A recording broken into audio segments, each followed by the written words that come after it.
en la alabanza y la adoración. ¿Quiere decirle a su hermano que está al lado que bueno estar en la casa del Señor?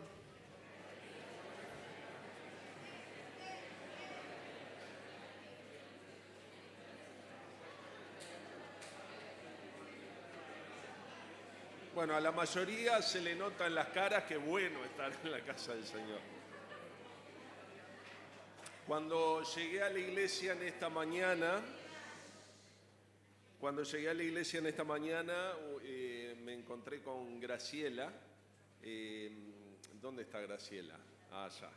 Me decía, qué día hermoso, ¿no? Qué día hermoso. Y realmente lo es, ¿no? Los domingos en particular, para mí son días hermosos, esté lloviendo, ¿no? Esté nublado, ¿no? Pero hoy como que todo va junto. El día hermoso, un día hermoso de otoño, pero hay días que parecen espectaculares. No sé si a ustedes les pasa que hay días que parecen gloriosos. Uno se levanta, sale de la casa y con una fuerza tremenda va, viene y llega con la satisfacción de haber hecho todo lo que se propuso delante del día. Y ese día uno es consciente plenamente de un día bendecido por el Señor. Y bueno, y en esos días nos podemos llevar por delante un gigante, ¿no? O no podemos comer gigante. Pero hay días que nos parece de esa forma. Pero hay otros días que gracias a Dios no son muchos en la vida, pero que pueden ser densos, que pueden ser bastante pesados, que parecería de que uno se levanta, todo conspira contra nosotros. Un hermano en la semana pasada me decía así, que tuvo un día de esos, ¿no? Que tuvo un día de esos desde que se levantó hasta que se acostó, parecía que todo fuera en contra de él. A veces comienza con una llamada inesperada, anunciando problemas, a veces comienzan con una discusión subida de tono, una palabra hiriente, una mala noticia que llega, un diagnóstico inesperado que llega a nuestro conocimiento. A veces comienzan con las facturas que se van juntando y no las podemos pagar. La persona en que más confiamos en el mundo nos defrauda. Tal vez comienzan cuando se dicen cosas de ti que son injustas. Alguien te ha calumniado o herido sin razón. De golpe todo empieza a ir de mal en peor. Esos días no solo nos afectan a nosotros, sino que nos afectan a todos los que nos rodean, especialmente a nuestras familias, a los que más queremos. Esos días llegamos a un punto de pensar que ya no podemos soportar. A veces ni nos queremos levantar de la cama. Lloramos y preferimos no hablar. Y muchas veces cuando esto empieza como una cascada, entramos a pensar que está lloviendo sobre mojado, porque muchas veces estas situaciones se dan todas juntas, una atrás de la otra. Nuestros sentimientos están a flor de piel ante estos días densos, oscuros. Fluyen los sentimientos como el enojo, la decepción, la frustración, la vergüenza, la tristeza y el agotamiento extremo. Nos preguntamos, ¿cuándo va a terminar? ¿Cuándo va a pasar? ¿Cuándo va a salir el sol de nuevo? ¿Se habrá olvidado Dios de mí? Estos días nadie los busca, pero en algún momento llega. Y todos tenemos en la vida algunos de estos días densos, oscuros. Ya sea que viva solo, que tenga familia, seas un estudiante o un jubilado, este tipo de días en algún momento llegan a la vida. Y una de las cosas que nos define más como discípulos de Cristo no es tanto cómo afrontamos los días gloriosos, sino cómo afrontamos los días densos. Este tipo de días que gracias a Dios no son muchos. ¿Te acordás de alguna de estas situaciones en tu vida?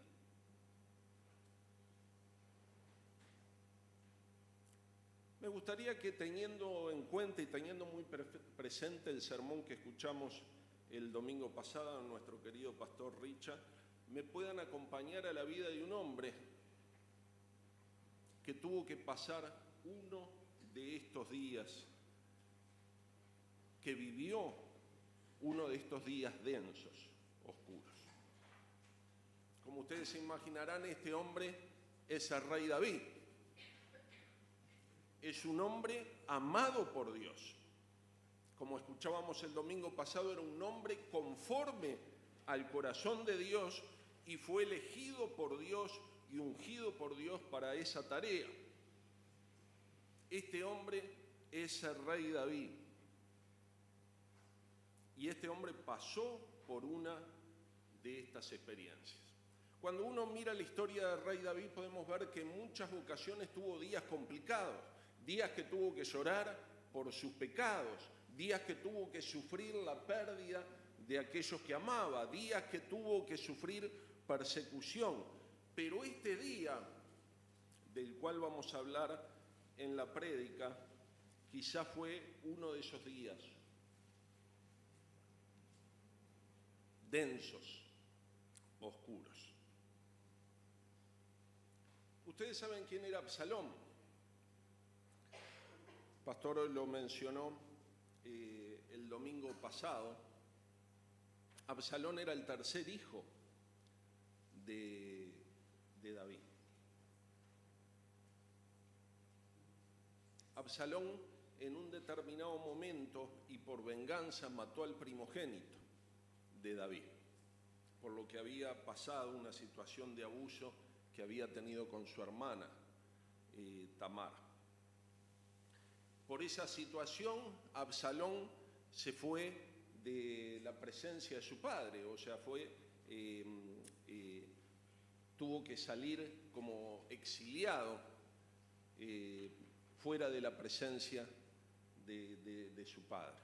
4 años estuvo de esta forma hasta que pudo volver, le fue perdonado y pudo volver a Jerusalén.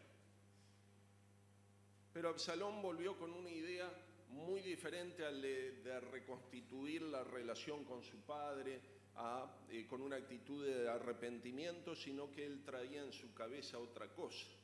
Él quería el reino de su padre. Y de a poco comenzó a conspirar contra él. Se ponía a la puerta de la ciudad y aquellos que llegaban con algún problema a los tribunales o a hablar acerca de sus dificultades, él juzgaba en la puerta de Jerusalén y solucionaba las cosas de esa manera, y de a poco fue ganando el favor de la gente de Judá, llevando el corazón de las personas de Judá, o algunas de ellas, a que le vieran como un futuro candidato al reinado. Su apariencia física, su carisma, lo hacía una persona muy estimada por el pueblo. Y de a poco fue ganando ese favor, hasta que sucede esto que vamos a contar, que les pido que busquen en sus Biblias, en 2 de Samuel, en el capítulo 15, vamos a leer varios versículos allí. 2 de Samuel, capítulo 15, capítulo 2 de Samuel 15, versículo 10. ¿Lo tienen? Entonces envió Absalón mensajeros por todas las tribus de Israel diciendo: cuando oigas el sonido de la trompeta diréis: Absalón reina en Hebrón. Y fueron con Absalón 200 hombres de Jerusalén, convidados con él, los cuales iban en su sencillez sin saber nada. Y mientras Absalón ofrecía sacrificios, llamó a Ahitofel, Gilonita, consejero de David, de su ciudad de Gilo, y la conspiración se hizo poderosa y aumentaba el pueblo que seguía a Absalón. Y un mensajero vino a David diciendo: el corazón de todo Israel se va tras Absalón. La conspiración había dado frutos. De a poco él iba ganando prosélitos y bueno, algunos hasta confundidos participaron de esta revuelta o de esta conspiración. El propósito era claro: erigir un nuevo rey en Hebrón. La idea no era que fuera el rey de Hebrón, sino el rey de Israel. La idea era derrocar a su padre. Absalón por aquí tenía alrededor de los 30 y pocos años. Ya David era un hombre ya de años, no voy a decir viejo porque si no uno estaría hablando de que es viejo, pero andaba entre los 55 y los 60 años, probablemente para ese tiempo y para esa etapa y con la vida que llevaba la gente de guerra como David, podría ser un hombre en su apariencia ya veterano, ¿no? Gastado. Pero nos encontramos en una situación donde su propio hijo, que había causado tanto dolor a la familia y que se le había indultado, se le había perdonado, él estaba conspirando. De estas cosas se escuchaba, se pensaba que podrían suceder en algún momento porque se veía por el proceder de Absalón que estaba maquinando algo. Pero esta noticia llega en una noche. Esta noticia llega y durante el día estaban pasando cosas y venían los mensajeros, pero bueno, este mensajero llega con una noticia y dice: Israel se está yendo tras Absalón. Esa noticia conmueve al rey David. Porque atrás de esta noticia había un gran riesgo. No era simplemente que unas elecciones sucedía a otra y bueno, y el cambio iba a ser pacífico, sino que esto suponía una guerra civil. Y cuando sucedía esto en este tiempo, esta guerra civil terminaba con todos los de un lado muertos.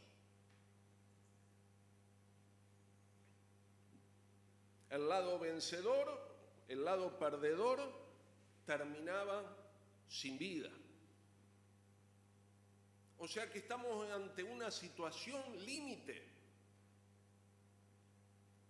En el versículo 14 dice: entonces dijo David a todos sus siervos que estaban con él en Jerusalén: levantaos y huyamos, porque no podremos escapar delante de Absalón. Daos prisa, no sea que apresurándose él nos alcance y arroje mal sobre nosotros y hiera la ciudad a filo de espada. David estaba muy consciente, era un hombre muy experimentado en lo que era el gobierno.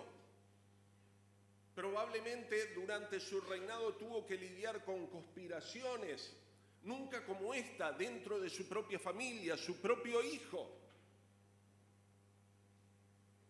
Pero él entendía con mucha claridad qué era lo que venía si no actuaban rápido.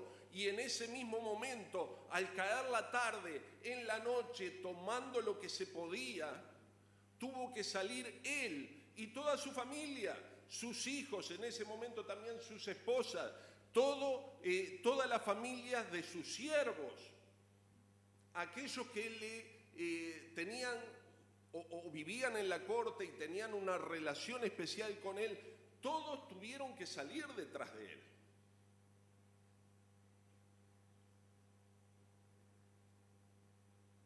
Dice el versículo 23, todo el país lloró en alta voz. Pasó luego toda la gente el torrente del Cedrón, y asimismo pasó el rey, y todo el pueblo pasó al camino que va al desierto.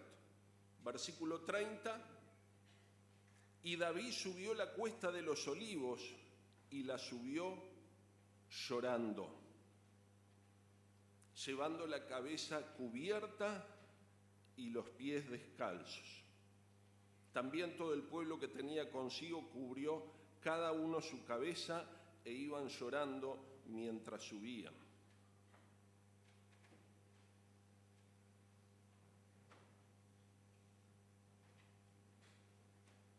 fue un momento fácil. En esa noche y en esa tarde se respiraba la densa oscuridad. Las amenazas de muerte sobre la vida de David, sobre toda su familia, era lo que se respiraba. Los sentimientos que David tenía en ese momento eran de frustración, temor, tal vez enojo por esta situación. Pero los tenemos muy claros y muy gráficos en la pincelada del escritor bíblico, que dice que subió llorando, descalzo, cubriendo su cabeza, tal vez por el apremio de la salida, pero especialmente en señal de luto. Esa era una especie de velorio, una procesión donde estaban derramando su corazón y diciendo cuánto dolor había sobre sus vidas.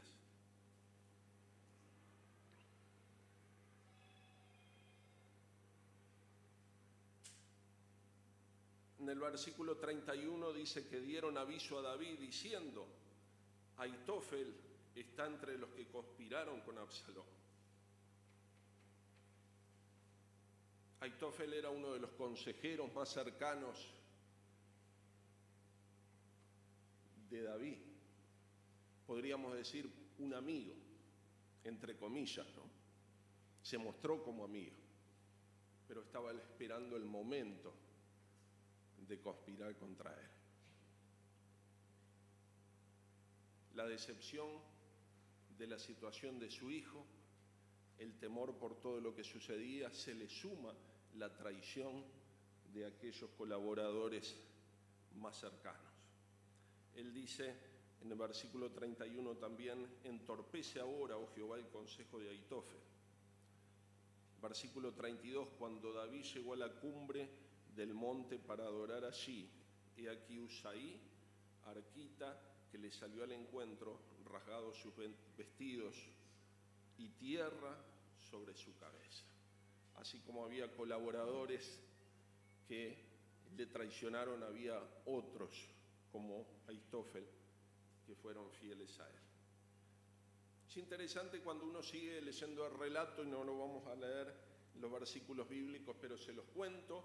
Así cuando va en este camino de salida de Jerusalén, bajan el valle, pasan el Cedrón, suben el monte de los olivos, van camino al desierto. Todo eso en la tarde, noche, apresuradamente, prácticamente como iban, descalzos, salidos de la cama, podríamos decir, corriendo por todo esto, sale alguien al encuentro, Siba, el siervo de Mefiboset. Usted conoce la historia. Mefiboset era prácticamente el único descendiente de Saúl, al cual David le había dicho, bueno, yo voy a hacer como si vos fueras uno de mis hijos, sentate en mi mesa cada día, comé conmigo, ¿no? Y Siba le dice que él sí lo apoyaba, pero Mefiboset se había quedado en Jerusalén a ver qué podía ganar de toda esta situación. Imagínense cómo se sintió David. Él en ese momento, en función de lo que le dijo Siba, lo bueno que había hecho con Mefiboset, la misericordia que él había hecho con Mefiboset, se la estaba devolviendo con traición. Así lo vio él en ese momento. Luego, si seguimos la historia, vamos a ver que tiene un giro también esto. Pero también en el camino dice que Simeí, uno de la tribu de Benjamín, o sea, partidario del rey anterior, Saúl, vio esto como un momento de poder decir cosas hirientes. Y dice que mientras ellos iban por el valle, toda la gente que iba con David iba por el valle, Simeí desde arriba les gritaba insultos, cosas muy dolientes. Le decía: por tu culpa es que Saúl ha muerto. Vos querías a Saúl muerto y a Jonatán muerto, cuando Jonatán era el mejor amigo de David.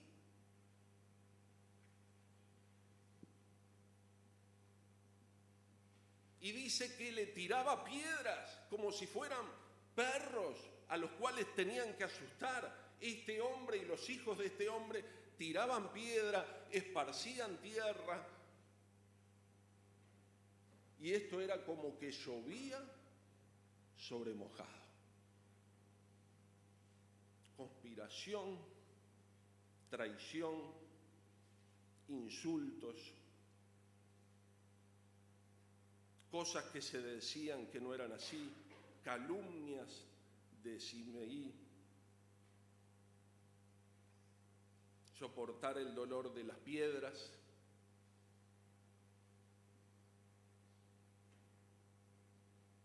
Dice que David subió la cuesta de los olivos y la subió llorando, llevando la cabeza cubierta. ¿Lloraste alguna vez por esos motivos? ¿Te has sentido traicionado por los que están al lado tuyo? ¿Has sentido que te han pagado mal por bien? ¿Han desconfiado de ti sin motivo?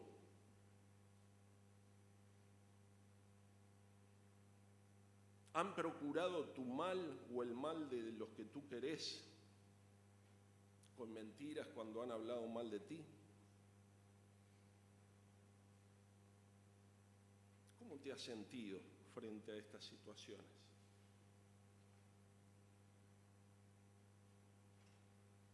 Hay quien ante estas situaciones o el día denso o este tipo de días, que gracias a Dios no son muchos en la vida, hay quien sucumbe al dolor entregándose a la depresión. Dice, está todo perdido, no me levanto de mi cama, y su mundo se convierte en un perpetuo gris. Hay quienes, ante el dolor que produce este tipo de días, culpan a Dios y se alejan de Él. Y otros tratan de igualar el daño. Así me hicieron, así lo devuelvo. Si ellos son conmigo de esta forma, yo soy peor. Me gustaría que podamos ver cómo reaccionó el rey David. Cómo enfrentó uno de los momentos más densos y más oscuros de su vida. Y en este pasaje que hemos leído podamos ver 3 aspectos de cómo él enfrentó estos días y qué significado tiene para nosotros. Podemos ver en primer lugar que David pudo ver más allá del dolor y cuidó a su familia y a su pueblo. Sin duda todo lo que estaba pasando era contra él. Él era el protagonista de esta situación. Eran sus sentimientos, era su posición la que estaba siendo cuestionada. Pero en medio de esta situación, él no se puso o no se concentró en él, sino que pensó en su pueblo, pensó en su familia. Veíamos en el versículo 14 que dijo David a todos sus siervos que estaban con él en Jerusalén: levantámonos y huyamos, porque no podemos escapar delante de Absalón. Daos prisa a partir, no sea que él se apresure y nos alcance y arroje mal sobre nosotros y hiera a la ciudad a filo de espada. Él podría haberse quedado allí: yo soy el rey, de acá no me van a mover.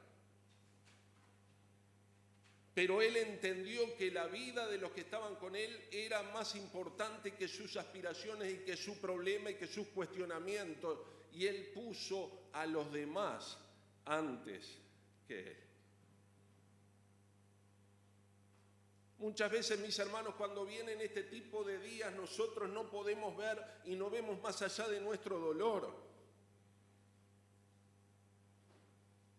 Pero solo a veces Dios nos permite ver lo que tenemos alrededor y cómo los demás están sufriendo alrededor nuestro.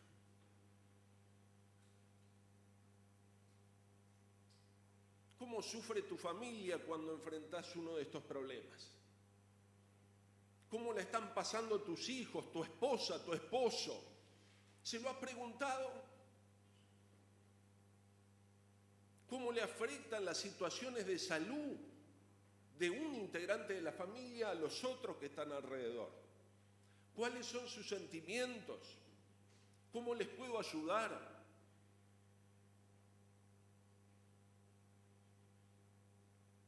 Me impactó una película que recuerdo, ahora hace tiempo que no la he vuelto a ver, pero probablemente ustedes la hayan visto, una película cristiana que se llama Reto de Valientes. Si no la pueden ver, creo que está en Netflix, donde uno de los protagonistas, un policía cristiano, en la película pierde a su hija. Este hombre tenía 2 hijos. Ante esta situación, él entra en uno de esos días densos, o semanas, podríamos decir. Y está en un determinado momento llorando en el cuarto de su hija por su situación. Y entra su esposa y él dice, no fui, reclamándose a sí mismo, no fui un buen padre, yo tendría que haber bailado con ella, yo tendría que haber estado más tiempo con ella. Y la esposa le dice, todavía eres padre. Y recién ahí se abren los ojos de él y ve que hay alguien en la familia que era su hijo mayor, que le necesitaba, que se sentía solo, que vivía ese duelo. Y así empieza a cambiar la relación con su hijo, dedicándole tiempo, tratando de apoyarlo en el momento que él estaba sufriendo y como él lo estaba sufriendo. Mis hermanos, el Señor Jesús también pasó una de esas noches densas en el monte Getsemaní. El Señor estaba allí arrodillado, orando y le decía, Señor, si puede, pasa de mí esta copa. Señor sabía dónde terminaba el camino de Getsemaní, horas después. Y él oraba de esta forma, pero él decía, no se haga mi voluntad sino la tuya.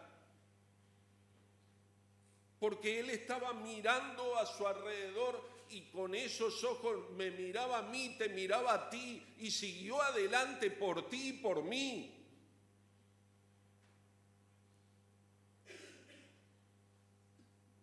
Y él pudo enfrentar ese día denso pensando en la voluntad del Señor y pensando en ti y en mí.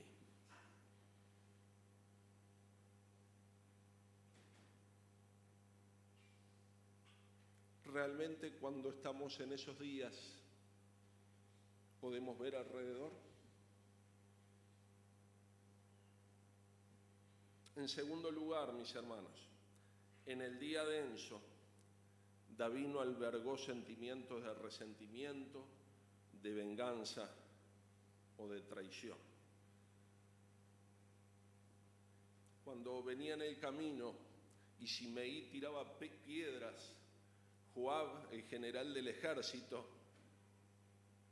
hombre al cual nadie se le oponía, que se le podía oponer, una persona bastante violenta, por decirlo de una manera. Uno después en la historia uno se da cuenta de su fama. Le dice, ¿qué es este hombre para arrojar piedras? Déjame ir y que vaya y le arrebate su vida. Y David le dice, no, déjalo que maldiga. Déjalo que él diga lo que tiene que decir. Tal vez Dios mismo le haya dicho que diga estas cosas en este momento. Cuando lo vemos después de vuelta a restaurar la situación, podemos ver cómo él actuó ante Mefiboset, ante el general Amasa, que también le traicionó. Actuó con misericordia. No tomó en cuenta las ofensas que le habían hecho en ese momento.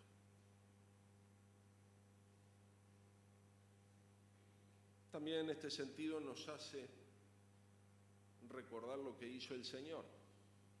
Nos recordaba el pastor Richard el domingo pasado que cuando estaba en Getsemaní vino la turba a buscar a Jesús. Pedro tomó la espada y le cortó la oreja a Malco, siervo del sumo sacerdote.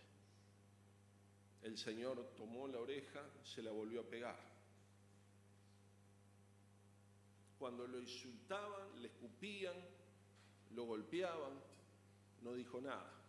Como dijo el profeta, enmudeció, no abrió su boca. Cuando le gritaban, si tú eres el Hijo de Dios, baja de la cruz. Él resistió esa última tentación del enemigo. Y prácticamente con sus últimos alientos, porque ya sus pulmones no podían llenarse de aire, el Señor exclamó las palabras, perdónalo, porque no sabe lo que hace. Así nos ha mirado el Señor a cada uno de nosotros, con esa misericordia y en ese momento extremo que vivió el Señor, en esa noche densa, el Señor pudo mirarnos y decir, perdónalos, porque no saben lo que hacen. En tercer lugar, hermanos, por último, en el día denso, David buscó un tiempo de ocasión para adorar a Dios. Noten ustedes en 2 Samuel 15:32, dice, entonces dijo David, entorpece ahora, oh Jehová, el consejo de Ahitofel. Versículo 32, cuando David llegó a la cumbre del monte para adorar allí a Dios. Ustedes imagínense toda esta procesión de huida de la ciudad, todas estas situaciones que pasan en el camino, el corazón de David como él venía, con esa amargura, con ese llanto, con ese dolor. Lo primero que hizo cuando llegó al lugar seguro, ¿qué fue? Adorar. Muchas veces nosotros recorremos el camino opuesto.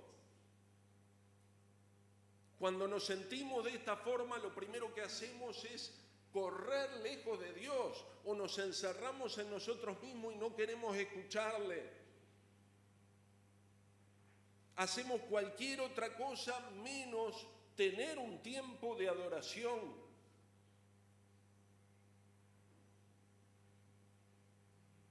Cuando viene el día denso, nos soltamos de la mano de Dios, dudamos de su cuidado, que Él nos escuche.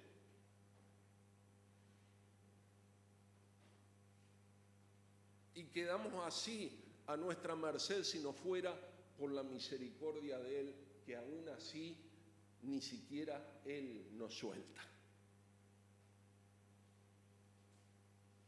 Pero en ese momento David adoró. Y uno dice, ¿qué puede haber hecho en ese tiempo de adoración? Señor, gracias porque nos dejaste llegar hasta acá. Señor, bueno, te agradezco que durante el viaje nos protegiste. Fue mucho más que eso. Hay 2 salmos especiales que son compuestos en este camino o en este momento. El Salmo 13 es uno de ellos, en el cual ese momento de inspiración a la adoración viene en el camino cuando él va pasando por el torrente del Cedrón y en esa huida de Jerusalén. El Salmo 3, que bueno, cantamos en una canción de alabanza muy conocida, dice, mas tú, Jehová, eres escudo alrededor de mí, tú eres mi gloria, el que levanta mi cabeza. ¿Has cantado así en estos días? ¿Te has dejado ministrar por el Señor en esos días oscuros de tu vida?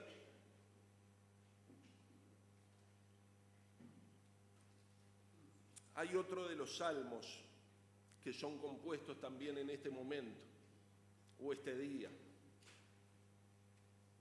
Es el Salmo 63.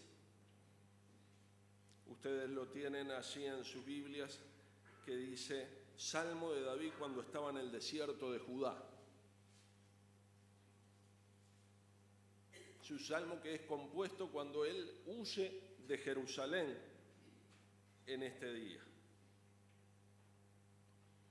Nosotros también tenemos una canción que hemos cantado el día de hoy en la alabanza que dice, temprano yo te buscaré. Ese salmo David lo compuso en esa noche oscura.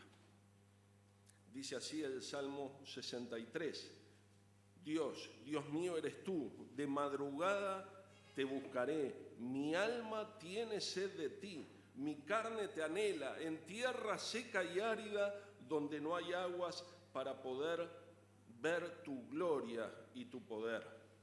Así como te he mirado en el santuario, porque mejor es tu misericordia que la vida, mis labios te alabarán. Así te bendeciré en mi vida, en tu nombre alzaré mis manos. Como de meollo y de grosura será saciada mi alma, y con labios de júbilo te alabará mi boca, cuando me acuerde de ti en mi lecho, cuando medite en ti en las vigilias de la noche, porque has sido mi socorro, y así en las sombras de tus alas me regocijaré. Está mi alma pegada a ti, porque tu diestra me ha sostenido. Hermano, en esos días oscuros, densos, el Señor está allí. Y si los hemos podido vivir y experimentar de esta forma, vamos a poder ver cómo Él nos ha sostenido.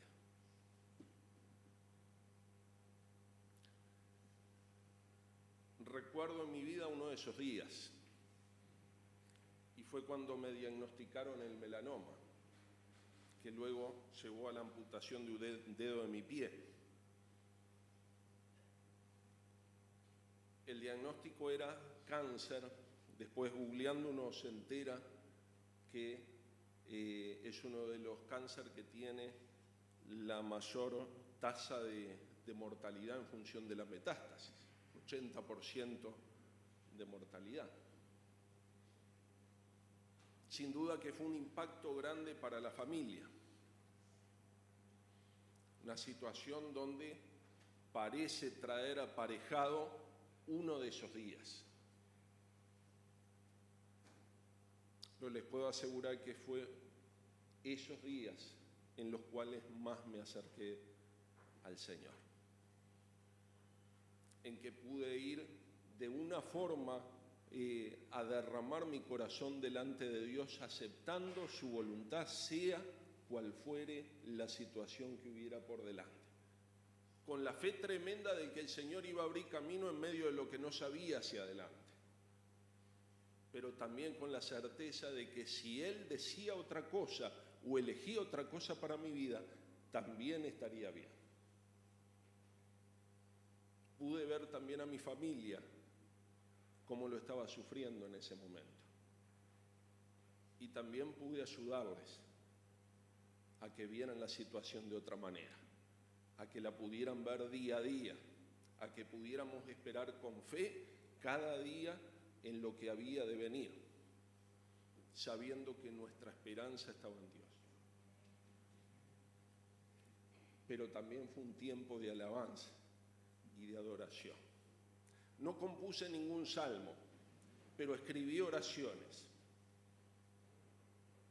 en los cuales puedo ver cómo Dios respondió cada una de ellas a su tiempo. Y hasta hoy, y por su gloria, puedo decir que el Señor ha sanado.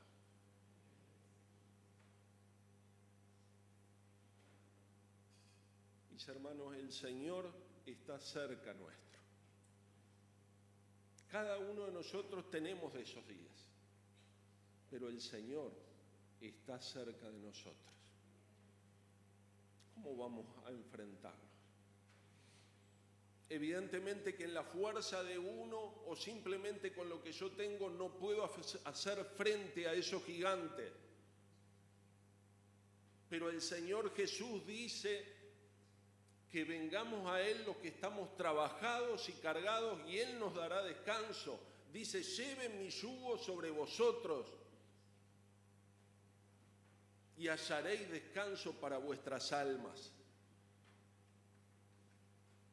El Señor Jesús vivió de esos días y los vivió por ti y por mí. Fue adelante ese día denso para cargar tu culpa y tu pecado en la cruz, para que tú pudieras tener libertad. Yo te pregunto en esta mañana, ¿qué has hecho con respecto a esta verdad? ¿Y has entregado tu vida a Jesucristo? ¿Has venido a Él ante su invitación? ¿Le has abierto las puertas de tu corazón para que Él venga a morar a tu vida? Déjame invitarte en esta mañana a que le abras tu corazón a Cristo. Voy a pedir que inclines tu rostro en oración y puedas decirle al Señor Jesús, vení, entra a vivir en mi corazón, te necesito. Ya no doy más, no me dan la fuerza, estoy cansado, estoy agotado.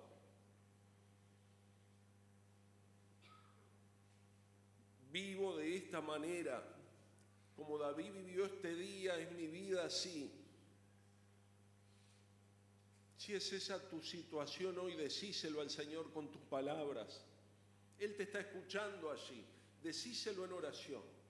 Él escucha tus palabras. Aún la meditación de tu corazón. Pero podés decirle, confío en ti, me entrego a ti. Y si nunca has invitado a Jesús a entrar en tu corazón, te invito que hoy lo hagas. No lo dejes pasar. Podés decirle en oración al Señor de esta manera, reconozco que soy pecador, que soy pecadora y que vivo alejado de ti. Mi pecado me aleja de ti. Hoy me arrepiento de ello. Confieso y reconozco que Jesucristo murió en la cruz para cargar mis pecados. Decíselo con tus palabras. Me entrego a ti, Señor. Me arrepiento de mis pecados.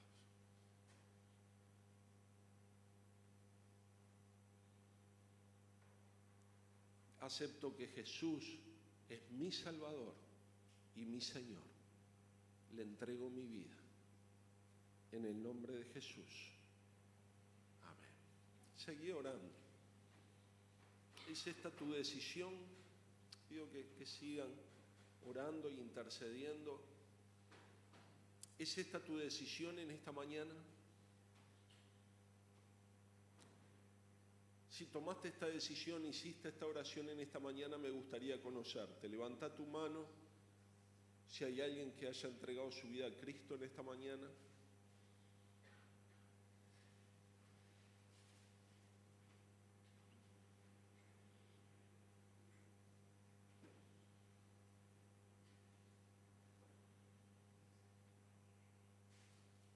No dejes pasar este tiempo. Si lo has hecho, me gustaría poder hablar contigo al final del culto. El pastor Richard también allí está en la puerta. A él también le gustaría al finalizar conocerte, saludarte, orar por ti. Pero no te vayas de este lugar sin entregar tu vida a Cristo. Vamos a orar. Padre amado, agradecemos por tu palabra, Señor.